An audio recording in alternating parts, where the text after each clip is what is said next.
Anda bisa bayangkan seorang sahabat hidup di zaman Nabi, sholat di masjid Nabi dan di samping Nabi. Karena sholatnya tidak persis belajar serius kepada Nabi, tidak benar kualitasnya, kata Nabi, ulangi, kamu belum sholat. Sholatnya dinafikan oleh Nabi SAW. Anda belum sholat. Yang paling menarik, kata orang ini, ya Rasulullah, saya ingin belajar, tolong ajarkan saya bagaimana sholat yang benar. Maka diajarkan oleh Nabi SAW cara sholat yang benar. Setelah itu Nabi mengatakan, Al-Bukhari nomor hadis 651, Sallu kama ra'aitumuni usalli. Sholatlah kalian persis seperti melihat saya sholat.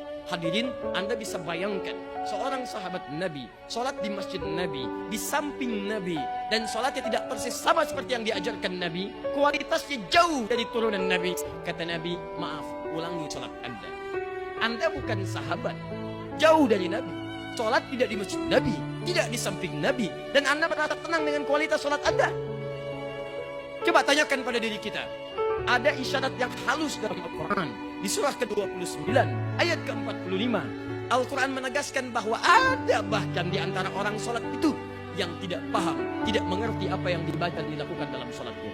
Hei yang mengharapkan surga Firdaus, yang tidak ingin ada hisab, yang ingin dengan Rasulullah, tanyakan pada diri kita, dari sekian ruku, ribu ruku dan sujud yang kita kerjakan, berapa persen bacaan sholat yang kita pahami sampai dengan hari ini?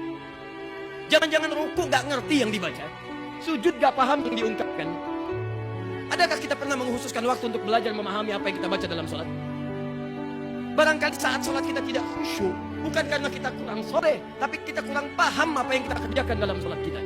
Yang paling menarik, sahabat Nabi mau belajar bagaimana memperbaiki sholatnya. Sahabat hidup zaman Nabi, dekat dengan Nabi, ingin belajar bagaimana sholat yang baik. Anda bukan sahabat, jauh dari Nabi, tidak sholat di masjid Nabi. Yang paling menarik, ustadznya datang sendiri, taklim dibuka tiap waktu, kesempatan banyak, materi melimpah, bahkan ada yang direkam, diberikan snacknya, perlengkapan enak, fasilitas bagus, menyebar kemana-mana. Dengan semua itu semua, dengan seluruhnya, belum tersentuh Anda untuk sekedar belajar. Di mana letak nurani kita untuk menginginkan surga Firdaus yang ditambahkan?